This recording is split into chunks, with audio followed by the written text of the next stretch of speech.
काणयेचें नांव थांबड्या आंगल्याचें चेडूं. बरयणार आनी सादर करणार जो डिमेलो. थांबड्या आंगल्याचें चेडूं. अंतरळ शुभ्र निळशें आसलें.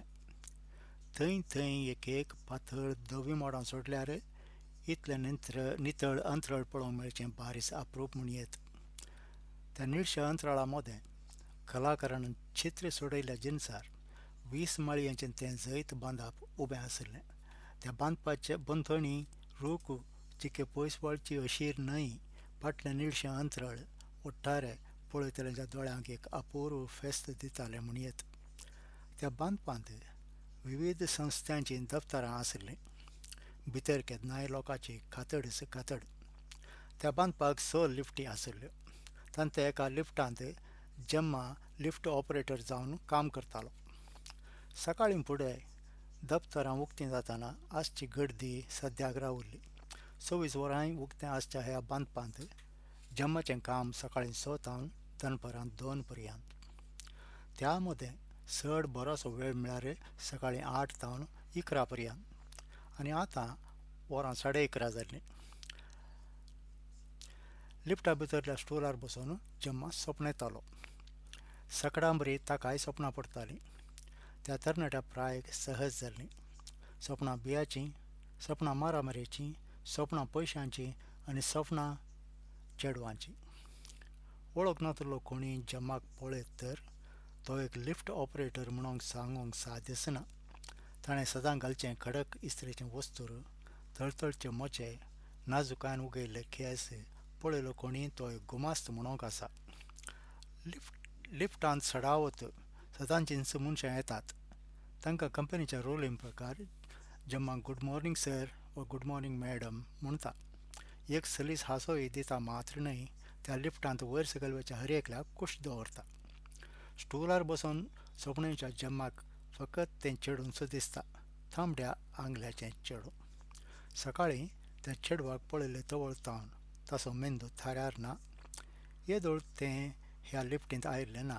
आजच नवें सर्वालां जावंकी पुरो. पूण ताच्या दर्शनान जेम्मा सगळोच घुसपडून गेला. ना म्हणच्याक फिल्मांनी सुंदर चेडवांक पळयलां ताणें. पूण नीज जिणेंत इतलीं सुंदर चेडवां आसात म्हणलें पातयेवंक कश्ट मारतात ताका. सदांच्या सवयीर मॉर्निंग मॅडम म्हणलें जेम्मान. पूण त्या थांबड्या आंगल्याच्या चेडवातावन कांय जाप येवंक नातिल्ली. सळार जावन अशेंच स्त्रियां तावन ताका जाप मेळची उणींच. पूण तो कांय उपगाल्लो ना वा ताणें जाप अपेक्षिल्लीय ना. पूण आज मात्र त्या थांबड्या आंगल्याच्या चेडवान उलयलें तर कितलें बरें आसलें चिंती लागलो तो. फाल्यां कशें पडीन ताचें एक उतर आयका जाय. मतीं एक ल्हानसो निर्धार. फाल्यां बरें वस्तूर घालून येजें, खाट फर्स्ट क्लास करून तासून केस आधुनीक रितीर सेट करून आंगार इल्लें सेंट सारवून आयल्यार त्या चेडवान आपणाकच पळयचें. हा कितलें करिना तर हांव जेम्मांच न्हय.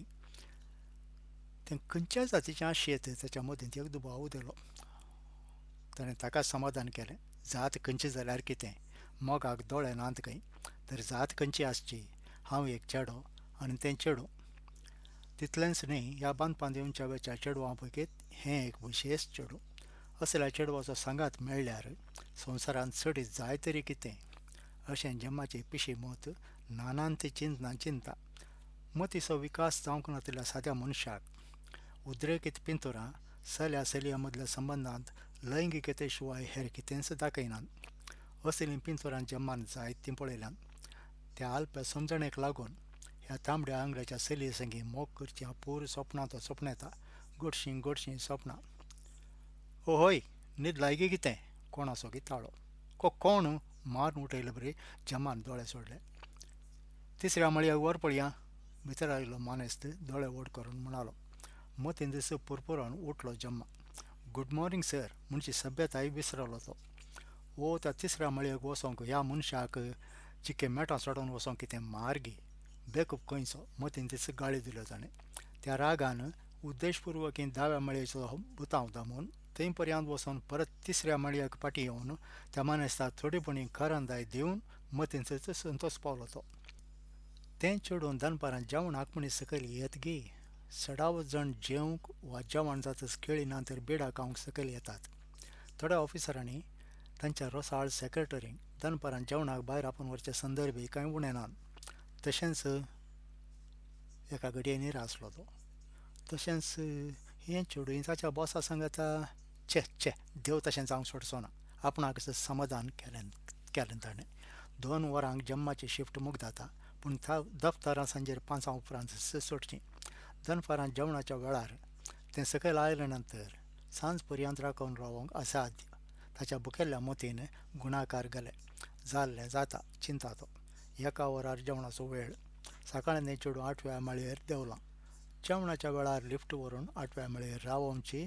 त्या वेळार हेर कोणायकी लिफ्ट गरज आसल्यार पाड जाल्या म्हूण नीव दिवचें. गरजेचे मनीस खाटांत पडूं दीत. आज मात्र सदन सोडचें न्हय. 1 वर जाताना जम्माची लिफ्ट 8व्या माळयेर पावली. हळताची शिळोनी गेली ताणें. तितल्यार शनी म्हणल्या बरी 8व्या माळयेर आसच्या इन्शुरन्स कंपनींतलो पियोन जॉनी भितर रिगलो. कितें रे जम्मा, बारीक कुशेन आसलेले बरी दिसताय, जॉनी मतलबी हांसो दिवन म्हणालो. कांय नासता, जम्मान नेणाऱ्याचें नटन केलें. वसन म्हजे लागीं बंडला मारताय रे. सांग रे सांग, कोणा धक्को मारलो लिफ्टांत आज, वा कोणे बणी केस दिलो? जॉनीन चिडायलें. जॉनी, तूं तिके वगो राव आं. म्हाका चिडाय नाका, जम्मान नकली शीण दाखयलो.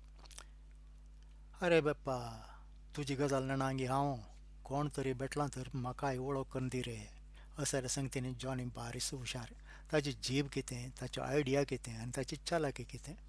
त्या शिवाय नाटकांनी पात्रय खेळटा तो. जम्माक काम मेळोंक जॉनीन्स कारण जाल्ल्यान तांकां बरीच इश्टगात आसा तरी आज मात्र कितेंच सांगूंक जम्मा तयार ना. लिफ्ट पाड जाल्या जॉनी, पिरगालो जम्मा. लिफ्ट न्हय, तुजी तकली पाड जाल्या. जॉनी परत त्योच मतलबी हांसो हांसलो. वय रे, आत्तांच्या आत्तां वयर येताना सारकी आसली लिफ्ट कशी रे ती आपापी पाड जावची? तुजी रेलान सोडूंक कोणी बरे मेळटात की पळय. स्टार्ट कर वेगी. जम्मा सलवलो. ही यक्षांनी खंय थान उदेली काय मतींतच गाळी दिवन ताणें लिफ्ट सकयल व्हेली. तुवें शिळोणी घालच्याक आनी इट्टरीन बोबाडच्याक कारणां नासतना नात रे जम्मा. आसो, तूं सांगना तर कितें करी येता. बरें, परवां 18 तारखेर आमचो नवो नाटक आसा. कॉम्प्लिमेंटरी पास दिता. येताय जाल्यार ये. पियोन जॉनीच्या बऱ्या मनाक जम्माय जितके सुडाळ जालो. नाटकाक गेल्ले कडेनी ताचो उद्देश चेडवांक पळोवनसोच म्हणलें ते दोगूय जाणांत. आज सकाळीं एक आंज पळयलो जॉनी, तो म्हणालो पाद्येवनचो. सांगताय जाल्यार सुडाळ सांग रे, कोण रे तें? जॉनीन कुट्टिलें ताका. कोण म्हणलें कळीत ना सायबा. तांबड्या आंगलें घालां, सकाळीं तुज्या 8व्या माळयेर देंवलें तें, जम्मा म्हणालो बुजां हालोवन.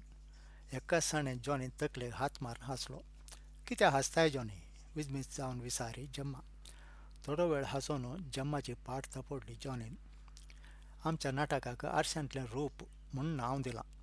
आनी तुजीं उतरां आयकतना आमच्या नाटकांतली एक दृश्य उडास येता रे जम्मा म्हाका. आरशांतलें रूप आपडूंक तुवें प्रयत्न केल्ले आसाय रे. जम्मा थाळमूळ समजनासतना जॉनीक पळय लागलो. आरशांतलें रूप कितलें साधन केलें रे आपडूंक जायना. तशेंच त्या थांबड्या आंगल्याच्या चेडवाची गजाल. तुका काम करून दिल्लें म्हज्या बॉसान म्हणलो उडास आसा मरे तुका. उडास विसरूंचो तितलो अनुपकारी न्हय हांव. कित्याक म्हळें? जम्मान विचारलें. तें तांबड्या आंगल्याचें चेडूं म्हज्या बॉसाची धूव. तें अमेरिकांत शिकता. रजेर हांगा आयलां. तें सकाळींच घरा गेलां. कांय दुसऱ्या लिफ्टींत गेलें जावंक पुरो. फाल्यां तें आयलें तर सुकोवन तरी ताचे लागीं उलोवंक वचनाका. काम होगडायशी, हांसूनच म्हणालो जॉनी. जम्माची बरमीद पुर्ती सुटली. आपणें बांदिल्ल्या वाऱ्या रावळ्यारा विशांत चिंतून जम्मा एका साणें हांसोंक आयलें. त्या बरोबर ताका घामय सुटलो. तितल्यार लिफ्ट रावली आनी घामेल्या जम्माक थंयच सोडून भितर रिगोंक राखून राविल्ल्या लोकां मदल्यान जॉनी नपयस जालो.